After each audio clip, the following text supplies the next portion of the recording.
साल के आगाज पर पाक फौज की कौम को मुबारकबाद। फौज और अवाम एक हैं, पाकिस्तान को कोई शिकस्त नहीं दे सकता। दिफा और तरक्की में कोई कसर नहीं छोड़ेंगे। फलस्तीन और कश्मीर में आजादी की तहरीकों की हिमायत जारी रखी जाएगी। आर्मी चीफ का पैगाम। 2023 अहम साल था, गुजर गया। 2024 मुल्क के लिए अंदरूनी और बैरूनी एतबार से इंतहाई अहम है।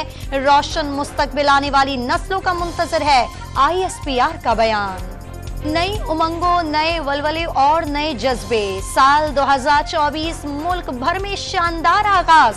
कराची समेत मुख्तलिफ शहरों में नए साल के इस्तकबाल के लिए तकरीबात का एहतमाम। निगरां हुकूमत की मजलूम फलस्तीनियों से यकजहती के लिए नए साल का सादगी से इस्तकबाल का पैगाम। कराची में साल नौ की आमद पर सिक्योरिटी के सख्त इंतजाम। DG range Assam major general Azhar Waqas का कराची के मुख्तलिफ इलाकों का दौरा।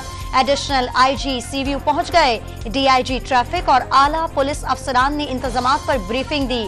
शहर से साहिल तक जाने वाले रास्तों पर पुलिस की जगह जगह चेकिंग। डॉन न्यूज से गुफ्तगू में निगरां वजीर इत्तला सिंध का शहरियों को हवाई फायरिंग और हुल्लड़बाजी से गुरहेज का पैगाम।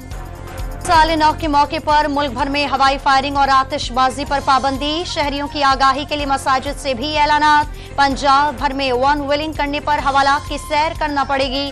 सूबे में 21,000 से ज्यादा पुलिस अफसरान और एहलकार की ड्यूटियां लग गईं। इस्लामाबाद में नए साल की तकरीबात की इजाजत नामी मंसूख। 2023 अलविदा, 2024 खुशामदीद। दुनिया के मुख्तलिफ ममालिक में साल नौ का आगाज। नए साल की सबसे पहले न्यूजीलैंड में एंट्री। रात के 12 बजते ही ऑकलैंड के स्काई टावर पर शानदार आतिशबाजी। फिजा रंग बरंगी रोशनियों से जगमगा उठी। ऑस्ट्रेलिया में भी नए साल के आगाज पर जश्न। सिडनी हार्बर ब्रिज पर आतिशबाजी और लाइट शो। आसमान रंग बरंगी रोशनियों में नहा गया। जापान और जनूबी कोरिया में मुख्तलिफ मकामात पर हल्ला गुल्ला होगा। नए साल के आगाज पर दुनिया भर में आतिशबाजी। गजा में खून की होली। इस्राएली फौज के गजा पर जमीन, फिजा और समंदर से हमले। खान यूनिस में यूरोपियन अस्पताल के करीब भी बमबारी। 24 घंटे में मजीद 165 फलस्तीनी शहीद। फलस्तीनी मज़ाहमतकारों के सेहूनी फोर्सेस पर हमले। जासूसी पर मामूर इस्राएली ड्रोन मार गिराया। खान यूनिस में सेहूनी बिल्डोजर और टैंकों को भी निशाना बनाया गया। अल्लाह ताला पाकिस्तान को कायम और दायम रखे।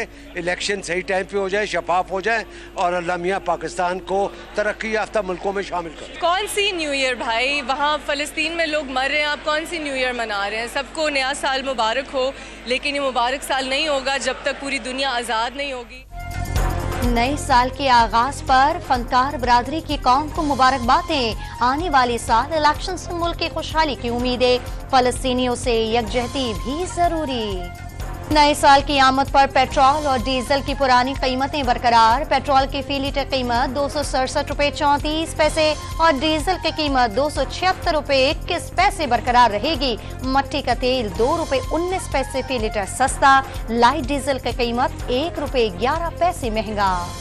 जमीयत उलमा इस्लाम का डेरा इस्माइल खान में मौलाना फजल रहमान के काफिले की गाड़ी पर फायरिंग का दावा। मौलाना फजल रहमान मौजूद नहीं थे, किसी को नुकसान नहीं पहुंचा। RPO के मुताबिक हमलावरों ने CPEC यार्ड 2 प्लाजा के करीब चेक पोस्ट पर हमला किया।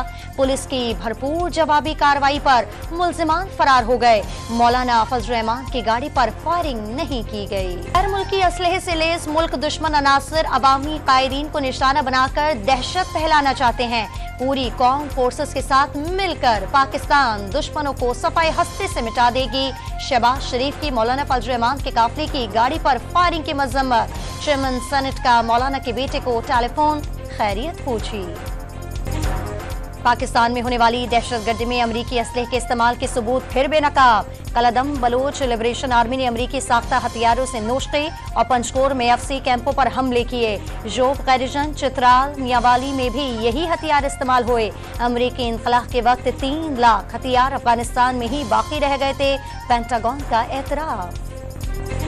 अफगानिस्तान से एक बार फिर पाकिस्तान पर दहशतगर्द हमला। अफगानिस्तान से दाखिल होने वाले 3 दहशतगर्द जिला बाजोड़ के इलाके बटोर में सिक्योरिटी फोर्सेस से फायरिंग के तबादले में मारे गए। वतन के दिफा पर मामूर नाइक अब्दुल रऊफ सरहदी चौकी पर फायरिंग से शहीद। बलूचिस्तान के जिला आवरान में 5 दहशतगर्द जहन्नुम वासिल। दहशतगर्दों के ठिकाने तबाह, असलहा और बारूदी मवाद भी बरामद। 8 फरवरी इलेक्शन के लिए कागजात नामजद की मुस्तरद होने के खिलाफ अपीलें आज से दायर होंगी। उम्मीदवार 3 जनवरी तक हाई कोर्ट से रुजू कर सकेंगे। इलेक्शन ट्रिब्यूनल 10 जनवरी तक तमाम अपीलों पर फैसलों के पाबंद। 11 जनवरी को उम्मीदवारों की फहरिस्तें जारी कर दी जाएंगी। 13 जनवरी को इंतखाबी निशान अलॉट होंगे। बानी पीटीआई शाह महमूद कुरैशी, परवेज इलाही, मोनिस इलाही, लतीफ खोसा समेत बड़े नाम इलेक्शन से बाहर होने पर बरहमी। बैरिस्टर गौहर ने सुप्रीम कोर्ट से भी रुजू करने का ऐलान कर दिया। आरोज को गैर जानिबदार रहने का हुक्म देना अदालत उज़्मा की जिम्मेदारी करार। पीटीआई के 380 उम्मीदवारों के कागजात मुस्तरद होने का दावा। बैरिस्टर गौहर ने आम इंतखाबात का बाइकॉट न करने का ऐलान कर दिया। में नून लीग और एमक्यूएम के दरमियान 8 नशिस्तों पर एडजस्टमेंट। मलीर के हल्का NA 229 और 230 पर नून लीग अपनी उम्मीदवार मैदान में उतारेगी। NA 239 लियारी पर भी मुत्तहदा लीगी उम्मीदवार को सपोर्ट करेगी। मीरपुर खास में कौमी असम्बली की नशिस्त पर लीगी और सूबाई सीट पर एमक्यूएम का उम्मीदवार इंतखाब लड़ेगा। सखर, नवाबशाह, टंडुआला, सांगढ़ में भी कौमी असम्बली की नशिस्तों पर लीगी उम्मीदवार होंगे। सूबाई नशिस्तों पर एमक्यूएम मैदान में होगी। शेख रशीद का नवाज शरीफ पर कागजात नामजद की मुस्तरद करवाने का दावा। 17 बार वजीर रहने वाले शख्स के कागजात नामजदगी कैसे मुस्तरद हो सकते हैं? एक शख्स को जितवाने के लिए सारा खेल खेला जा रहा है। अवामी मुस्लिम लीग के सरबराह के इल्जामात। पीटीआई की हुकूमत फिर बनी तो फसाद और इंतशार फैलाएगी, इदारों से लड़ाई शुरू हो जाएगी। एहसन इकबाल को खदशा, 28 मई वाले 9 मई वालों से मुकाबला करेंगे। तब्दीली के नाम पर फ्रॉड किया गया। साद रफीक के पीटीआई पर वार। बिलावल भुट्टो ने लाहौर में इंतखाबी मुहिम के लिए कमर कस ली। जियाले चेयरमैन मंगल को कौमी असम्बली के हल्का 127 में अवामी राब्तों का आगाज करेंगे। लाहौर में पीटीआई रहनुमा लतीफ खोसा के बेटे खुर्रम लतीफ खोसा को पुलिस ने गिरफ्तार कर लिया। लतीफ खोसा का सियासी इंतकाम का निशाना बनाए जाने का इल्जाम। मेयर कराची का एक पैसा शहर की तरक्की पर खर्च करने का ऐलान। 5 माह में 1 अरब रुपए की आमदन हुई। मुर्तजा वहाब का डेंसो हॉल पर पहला मेट्रोपॉलिटन म्यूजियम बनाने का वादा। 23 मार्च को अवाम के लिए खोलने की यकीन दहानी करा दी। पाकिस्तान और भारत के दरमियान कोई मुज़ाकरात नहीं हो रहे। दोनों मुल्कों के ताल्लुकात हमेशा से पेचीदा रहे।